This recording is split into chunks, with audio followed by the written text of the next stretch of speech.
Parent Red Alert.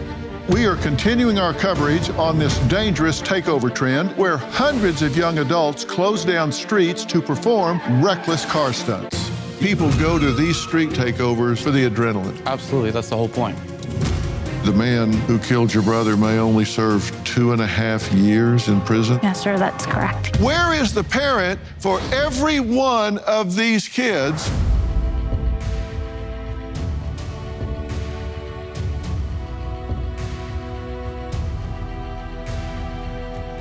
Tonight, we are continuing to discuss a topic that I believe is a parent red alert. A few months ago, we covered a shocking new trend law enforcement calls a takeover, an event organized on social media with the sole intention of gathering as many teens and young adults as possible in order to literally take over city and suburban streets, parks, malls, and houses to party in for profit. Now, often these events result in businesses ransacked and neighborhoods destroyed from chaotic behavior and violence that ensues, many times leading to arrest and death. Takeover parties is what we've taken to calling this phenomenon. Get a group of young people getting organized, showing up at a place that they're not supposed to be, taking over abandoned building, a warehouse, or a residence in some instances, waving guns around. That's a recipe for disaster.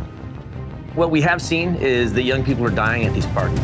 Well, over the course of this past week, my team has been working to gather intel online in order to track alleged takeover party host in Bexar County, Texas. And once the address was revealed, we immediately provided it to Bexar County Sheriff's Office.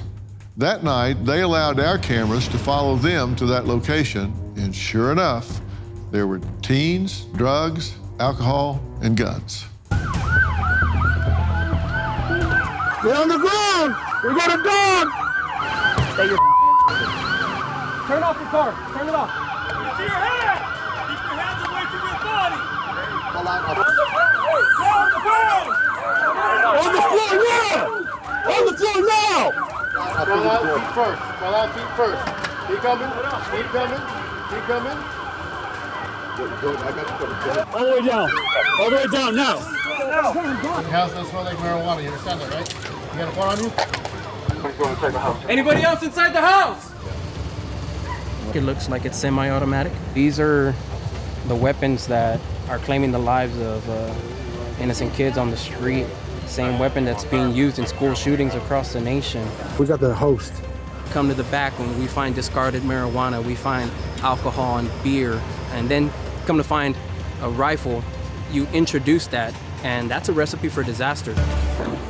Melina knows firsthand how unsafe a takeover can be. Her teenage boyfriend, Landon, was shot and killed. On August 3rd, we decided to go to a party. When we went to the final house, it was just packed, and it ended up being a lot of people just waving guns in the air. Me and Landon had walked outside, and that's when we heard the first gunshot.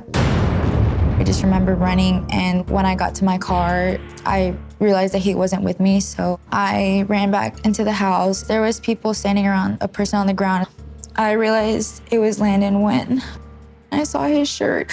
I ran up to him, and I just started screaming for people to help him. These parties are very dangerous. I feel guilt from it because I know had I not wanted to go, he would still be here. My guest, Sasha, her son Landon's shooter is still on the loose. Landon was not into the party scene. The night of the party, he decided to go with his girlfriend, Melina, to make sure that she got home safely.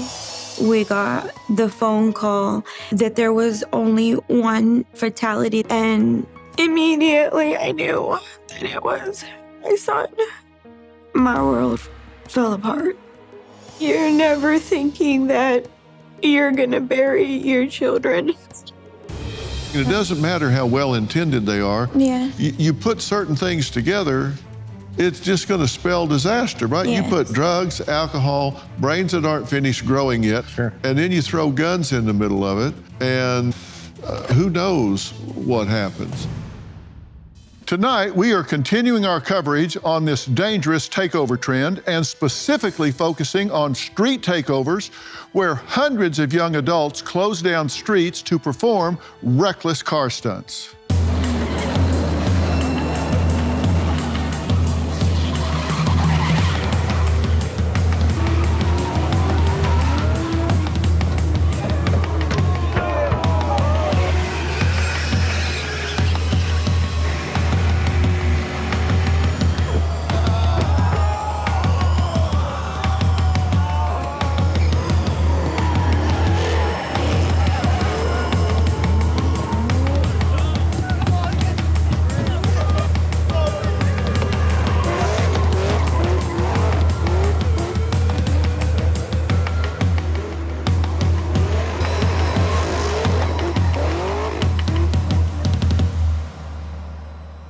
If I had a soapbox, I would climb up on it right now, because what you were just looking at here are these teens just taking over a street, taking over an intersection. The police show up and they swarm and attack the police car.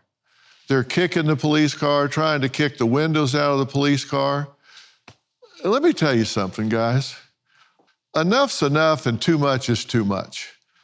You've heard me say, and maybe it sounds old-fashioned, but the backbone of this country, the backbone of any society is the family. It's the family unit. And when I look at something like you were just looking at here, with these kids out swarming this intersection, climbing up on, kicking a police car, trying to kick the windows out of a police car, you know what my first thought is? Every one of those kids has a parent somewhere. Where is the parent for every one of these kids? And what in the world is going on that that kid has been raised in such a way that he thinks that's okay? Because you know who's in that police car? In that police car is a man or a woman who gets up every morning and puts on a uniform and steps out into the world to stand in the gap to keep you and me safe. Every single day. And then they show up where something like this is going on and they're swarmed and attacked by a bunch of teenagers. Where are their parents? Does that occur to y'all when you see that? Where is their parents? Were these kids raised by wolves? And if you don't know that your kid's out trying to kick the windows out of a police car, let me tell you something. It's your job to know. And I've done some shows recently involving school shooters. And you remember the school shooter, Ethan Crumley, up in Michigan. They prosecuted the parents. You know why? Because the parents enabled the child. And the child went out and did something tragic. And when they checked back, the parents were recklessly, negligently inattentive. So if you're watching this, you need to know where your kids are and what you're doing. My first guest, Eli, is a household name here in Texas when it comes to hosting legal car events. I didn't say illegal, I said legal. He says he understands what draws the younger generation to illegal street takeovers because he was once drawn to them himself.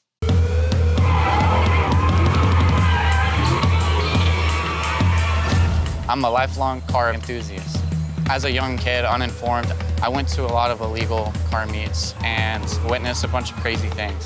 The first actual takeover I've been to, I saw 3 or 4 people get hit by cars. I have seen cars doing crazy burnouts, hitting light posts. I've seen a mob of the takeover guys throw fireworks in cop cars. I've seen them smash civilian cars.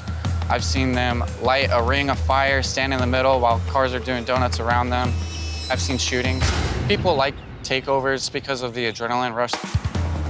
After seeing how unorganized they were, that's really what made me want to start hosting my own events. The first time I hosted an unpermitted event, maybe 50 cars came. Within 6 weeks, we had 500 cars. As those got bigger, we started hosting actual meets at real venues with police and permits. We also host at churches to do charity drives. We do an annual food drive. We host giveaways. We host competitions. My events definitely have the potential to go out of control, but I make sure every event I have at least 20 to 30 staff members. I have off-duty police officers there, and I also have the venues provided staff security on hand as well. So if any reckless behavior happens at my event, they'll kick them out. My biggest focus right now is saving the car scene. Takeovers are super dangerous. They risk everybody's lives. I just want to provide a safe and fun event where these dangers don't happen. The IRS is the largest collection agency, with April 15th fast approaching. It's more aggressive than ever. If you owe back taxes or have unfiled returns, waiting's not an option. The smart move is to get ahead of this. Listen, never contact the IRS alone. Let the experts at Tax Network USA handle it for you. Tax Network USA has a preferred direct line to the IRS. Now, whether you owe $10,000 or $10 million, Tax Network USA's attorneys and negotiators have already resolved over $1 billion in tax debt. Talk with one of their strategists today. It's free. Call 1-800-958-1000 or visit tnusa.com/Dr. Phil. That's tnusa.com/Dr. Phil. April 15th is just around the corner. Act now. Life is full of surprises, and emergencies often strike when we least expect them. But preparation is key, and that's where Jace Case comes in. With Jace Case, you'll have essential emergency prescription medications right at your fingertips, ready when you need them most. Whether it's an unexpected illness or a travel mishap, having the right meds on hand can turn a potential crisis into just a minor inconvenience. Don't let the unexpected catch you off guard. Jace Case gives you peace of mind so you can tackle life surprises with confidence. Be ready. Take charge today.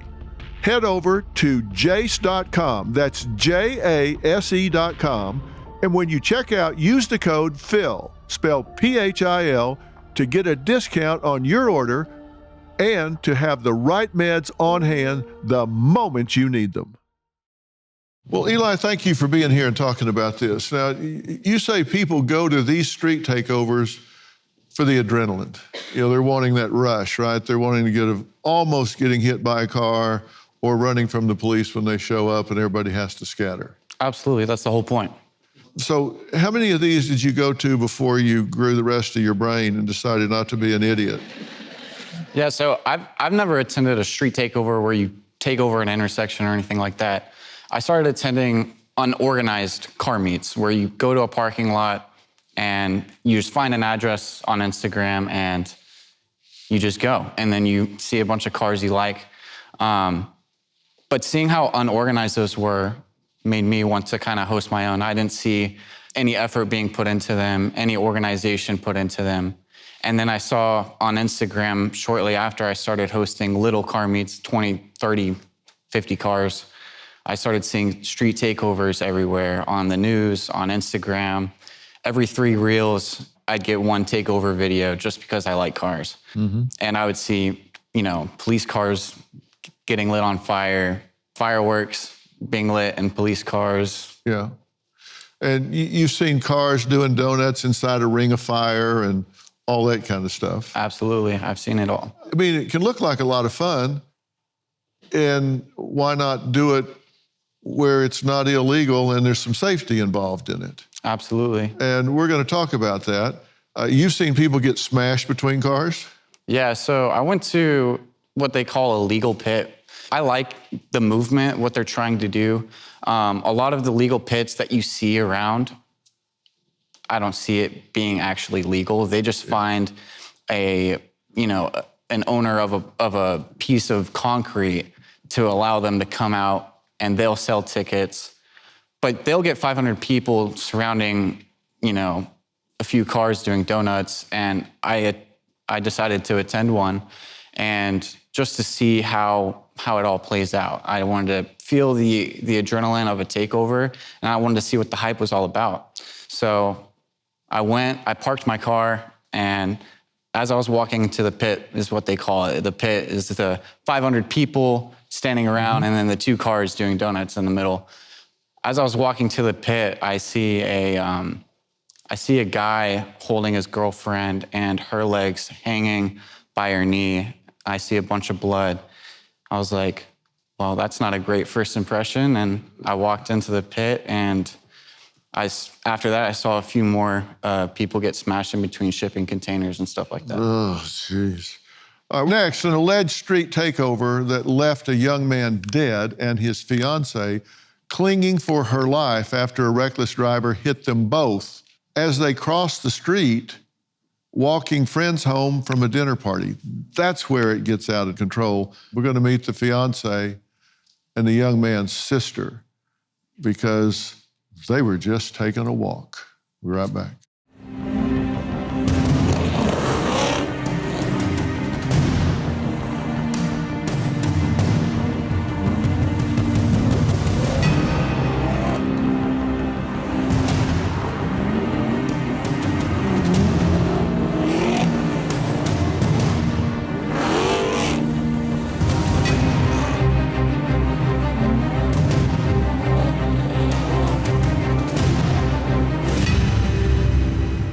Cindi and Maria know firsthand just how dangerous a street takeover can be. Maria says what started out as a fun night hosting a dinner party for friends ended up with her in a coma and her loving fiancé, Raymond, dead. Maria says while crossing the street, she and Raymond were run over by a young man allegedly leaving a street takeover. Now Maria is left to pick up the pieces while Raymond's sister, Cindi, fights for safer streets in honor of her late brother. When I woke up, the doctor came running to me. She told me not to get out of bed because I had been in a car accident. I get a call from my sister telling me my brother died. The vehicle was going so fast that at impact, it tore one of Raymond's legs off. He was pinned under the vehicle. The scene was so gruesome. Maria was resuscitated at the scene. She was in a coma for 3 weeks. I sustained a dislocated jaw, a broken skull. 3 of my fingers were broken. I have a laceration on my left thigh and fractures on my ribs. The driver of the vehicle was 21 years old. He was leaving a takeover. It boils my blood. This movement just keeps getting bigger and no one's really doing anything about it. She went from being a healthy 27-year-old ready to get married, and someone's reckless act just came and took everything from them. Takeovers are dumb. They're still doing takeovers right there on our street. They're driving at a very, very high speed. I see it. Well, thank you both for being here. Sorry for the occasion, of course. Cindi, you say the man who killed your brother may only serve 2.5 years in prison, is that correct? Yes, sir, that's correct. He's scheduled to be released from prison for good behavior next summer. And how do you feel about that? I feel disappointed. I feel angry. And I feel like my whole family was robbed from our whole future. My little brother was the center of our world.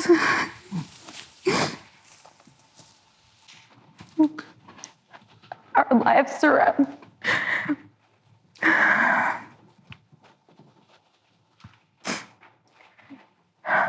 You know, I had strong words about this at the top of the show when I said, what's an adrenaline rush worth? You guys are just walking, right? Yes. Just walking some friends home. And you've got to ask yourself every day, Why? what do you ask yourself? Why? That's what I ask myself every day, just why? And how do you answer that question? I don't have an answer. Because it doesn't make sense. You're trying to make sense out of nonsense, and you can't do that because it is nonsense. Off they go, boom, you're hit. How long were you in a coma? I don't know.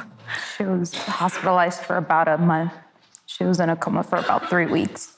And then you wake up and find out that he's gone. And you see kids recording the crash scene and laughing about it and all. What do you say to yourself about that? That's what I'm saying to everybody. What, have we lost our minds here? Are we out of control?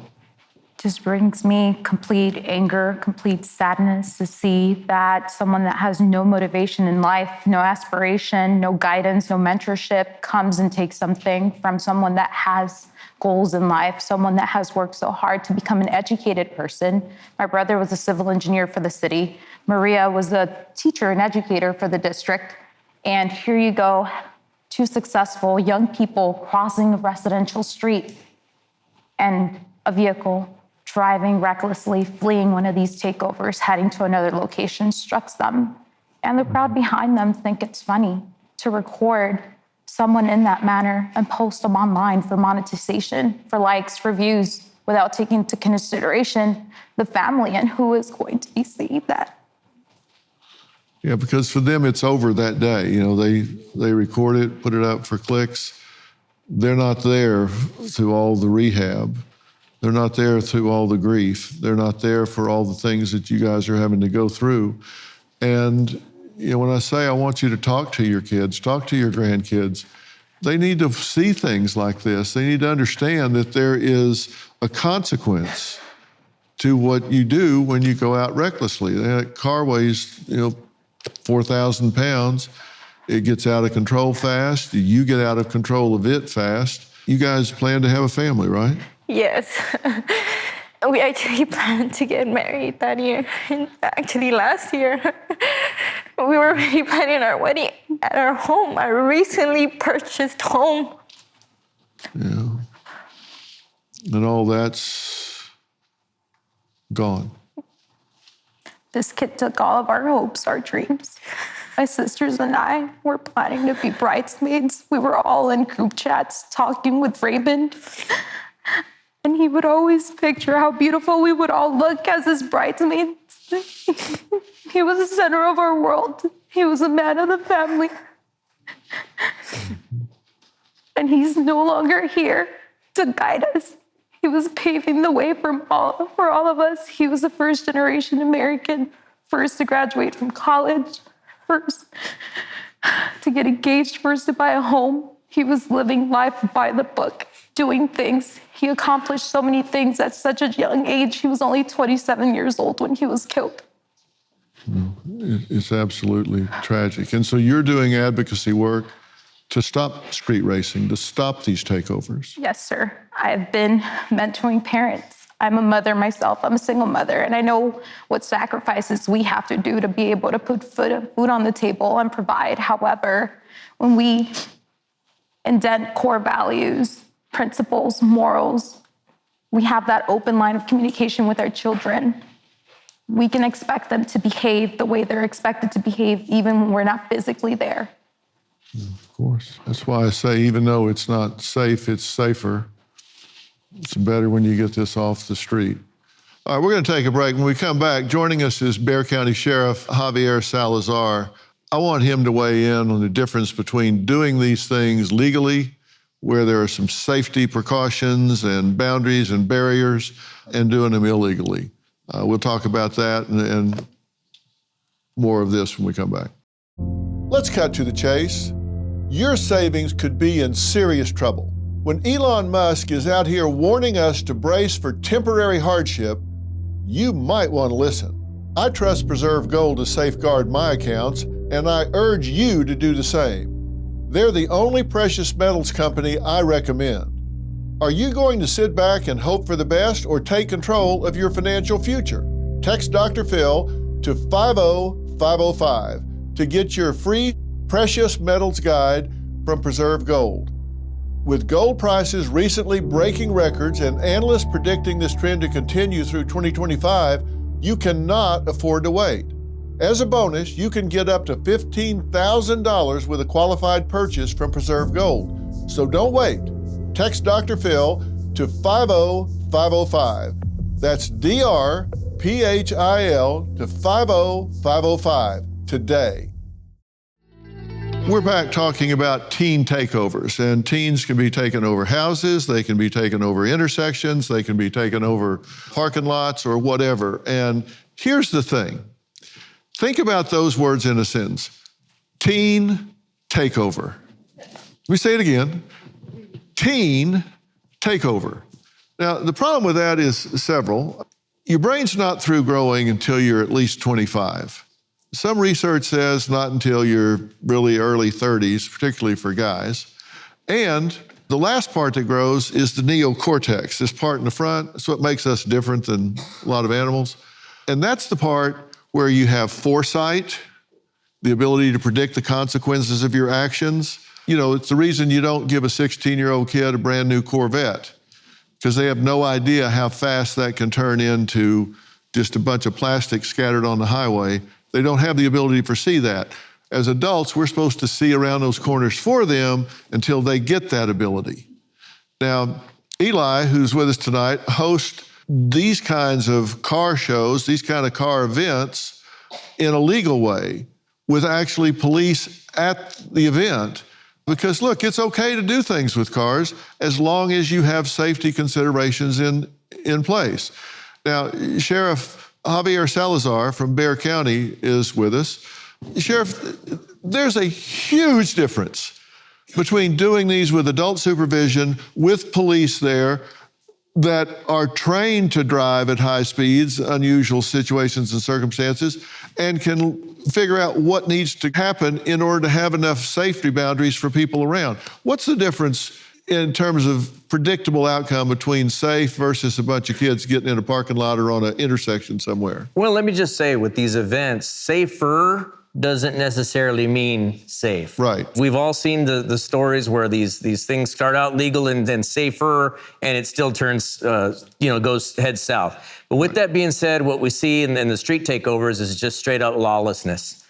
They get out there, again, a lot of times alcohol and drugs are involved, many times firearms are involved, and the bravado that goes along with that, and they feel compelled to get out and let's see what else we can get away with. And then, well, that group over there did this, let's see what else we can get away with. And it's just one-upsmanship to the point where now you're just placing people in danger for their lives.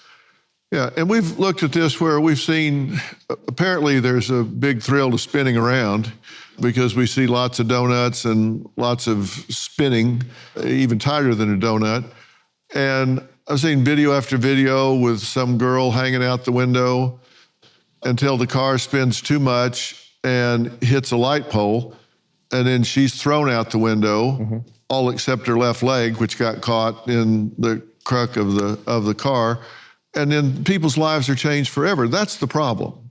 Absolutely. And look, I've been in a spinning car before, and it wasn't any fun as far as I can remember. It was a patrol car, by the way. Yeah. But with that being said, these things go from just having fun, so it seems, to somebody losing their life just like that. Yeah. And that's just a perfect example of what we're looking at here, of people getting thrown out the windows, or somebody getting too close and getting hit and boom. That's what you're trying to avoid, right? Absolutely. I promote it every day. Yeah. I promote that anti-takeover every day. Yeah.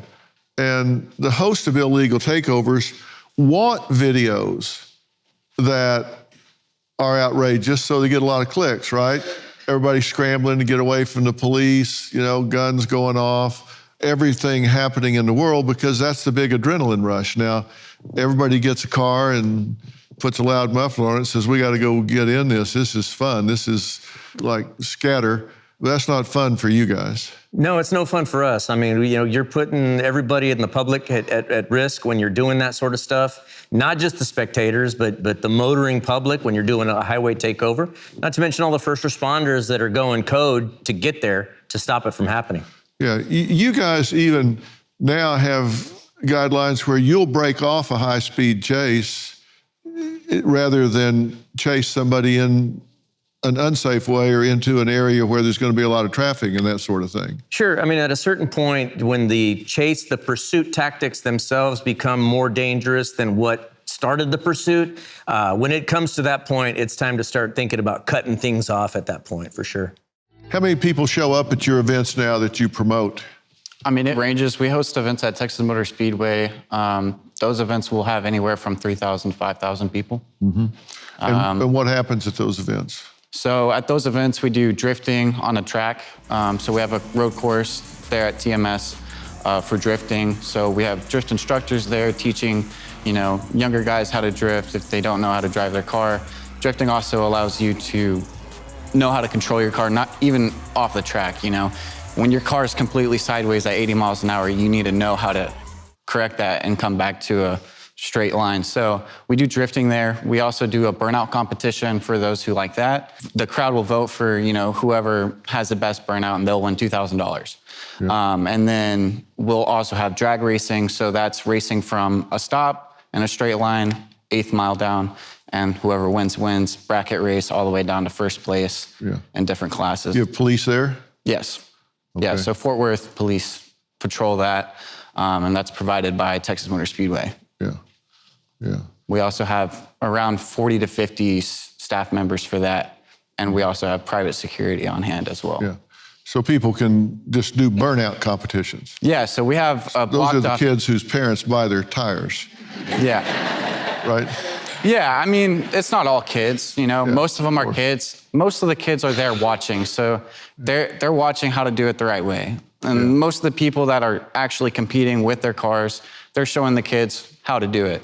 And we're also teaching kids how to do it on a track, and how to do it the correct way. But yeah, it's mostly guys that are pretty well established.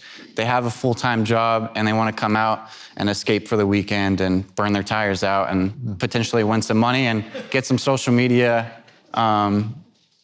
presence.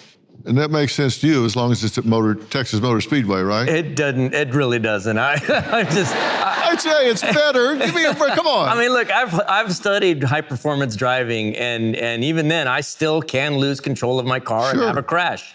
I just, some young kid, I get it, they're older kids, but still, it doesn't make it necessarily the safest thing going out there. But at least it's at the Motor Speedway where there's a lot of room. Granted, at least it's at the Motor Speedway, but still, I mean, those cars, once they get to flying around and losing control, it can easily fly into a crowd, fly into another car. Things can still go south. Yeah, that's why they have those fences with all the reinforcement at NASCAR. Sure. I drove the pace car a couple of months ago, and it's a big, wide track, but you get going really fast on those banks, it can get out of control. I didn't, but you can. When we come back, we're going to add someone to the conversation, a retired cybercrime detective who travels the country training students on how to properly report takeovers and other crimes that they see online. This is going to be important to hear, because when you see it, what do you do? Because, they have millions of posts every day. This stuff just goes up all the time. But what can you do if your kid does bring this to you? Your teen says, look, this is where you told me not to do, but, here's one, here's another, here's another. What do you do about all that? We're going to get his advice right after the break. Well, I'm adding to the conversation a retired cybercrime detective who had a 30-year career in law enforcement, was a member of the United States Secret Service Computer Crimes Task Force, and is currently a deputy with Putnam County Sheriff's Office in Tennessee. Now, he travels the country, really raising awareness and teaching students how to properly report dangerous activity that they see online. So please welcome Detective Rich Wistocki. Thank you so much for being here. Thank you, Dr. Phil. So when they see this, there are things that they can do. What's number one? So number one, when I train kids and parents what to do with these types of things, a lot of times they just will delete it, they'll report it. But number one, we need to be able to take screen captures of everything. Okay. The chat, the profile, the pictures, the videos, anything that the poster's putting out, we need to take screen captures of that. Because it could go away. Yeah, it can go away. Yeah. They can delete it. Yeah. And then second, you say provide gamer tag, user ID, email address, phone number. What do you Yes, think? because a lot of these are put out on social media, on gaming platforms like Roblox, Minecraft, Fortnite. So we want to have either the gamer tag, the user ID, the text message from the phone number that they make, or the email that's sending it out. Any one of those four or a combination of those four, we need to have that information to do an investigation. All right, and what do you do with that info? So what we do with that, law enforcement has portals. So we have special design portals just for law enforcement that are credentialed, and we can talk straight to the social network, and they give us the information once we give them due process, whether it's exigency, whether it's a search warrant or a subpoena. Okay. All right. Number 3, you said do not report it to social network because it just goes into a long, big stack. Yeah, so what happens with that, here's what I tell my parents and students across the country. If you're going to report it to the police, do not report it to abuse, because what happens is when you report it to abuse first, right, it goes into a queue where their security team will examine it for TOS, terms of service. So if it violates the terms of service, that account may be deleted. Well, then when you report it to the police, the patrol officer will take the report, it goes to investigations. That could take a week to 10 days.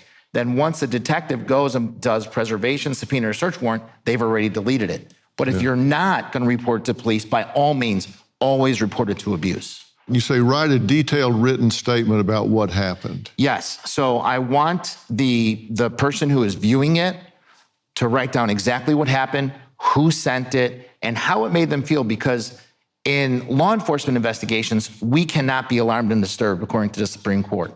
But if I have a victim reporting to us that they're alarmed and disturbed for these reasons, that can go into a search warrant that we're going to serve on the social media to find out what these people are up to. Okay. And then you say print everything and put it on a flash drive. Why? Right. So I want them to, everything that we told them to grab, we want them to print it out and put it on a flash drive. The reason why we need to put it on a flash drive is because of those portals. The social networks are going to require law enforcement to upload what the threat is, to upload what the danger is. So taking those screenshots in digital form, putting in our computers and uploading them into the platform, then they have it immediately. So if somebody sees that and reports it, can they get to this fast enough before something happens? Because usually this drops really quick, right, Sheriff? Yes, sir, absolutely. Yeah, they'll put it out. Here's what the ECPA says, the Electronic Communications Privacy Act. If death or great bodily harm is about to happen or happening now, within reasonable amount of time, which means about 2 hours, and we do this with school shootings too, school shooting threats, within about 2 hours, we can identify where the person is, who's posting it. Within 2 hours? Within 2 hours. And then you activate local law enforcement? Absolutely. My final thoughts about all this after the break. Well, tonight we've been discussing the tragic consequences of teen and young adult trends that law enforcement calls a takeover. And I don't know if you've ever driven up on one or gotten close to one, but they are so brazen, they'll just hit an intersection and it'll be traffic jammed back so far in all 4 directions, not even law enforcement can get up there, right? It's just terrible. And you can't know where your child's going every night. Once they leave the house, they tell you A and they go do B, C, or D, but you can talk to them about what happens at some of these things ahead of time. You should have them hear the stories that we're talking about here. You know, Raymond is gone. That's undeniable. Everybody's left with the aftermath of that.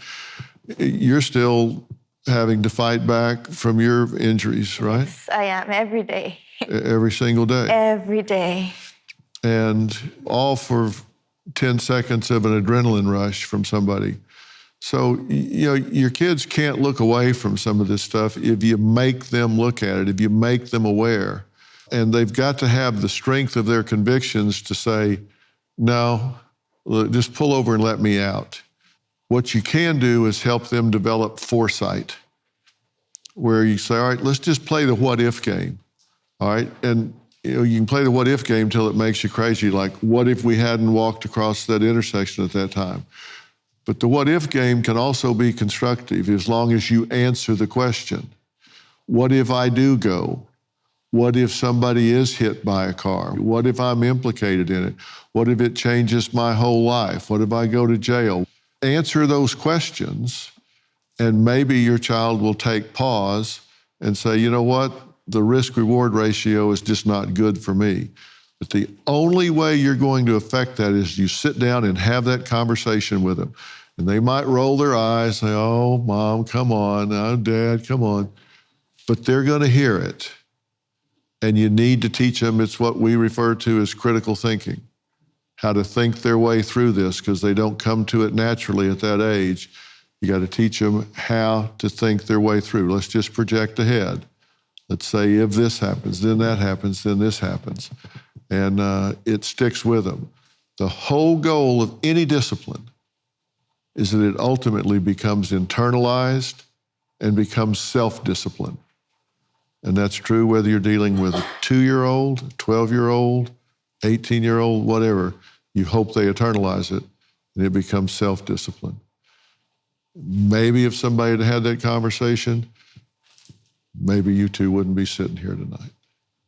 And maybe using this as an example will save somebody else from filling that chair next year. Let's just pray that's true. I want to thank all of my guests tonight, and a special thanks to Sheriff Javier Salazar and the Bexar County Sheriff's Office for all their assistance on tonight's episode. Also want to thank you, Detective, so much for being here and talking about these things. And the 5 points that he talked about will be on our website, drphil.com, so you can see what to do. Before we go, we want to take a brief moment of silence as we honor Raymond, who was such a wonderful young man with so much going for him, who was taken much too soon.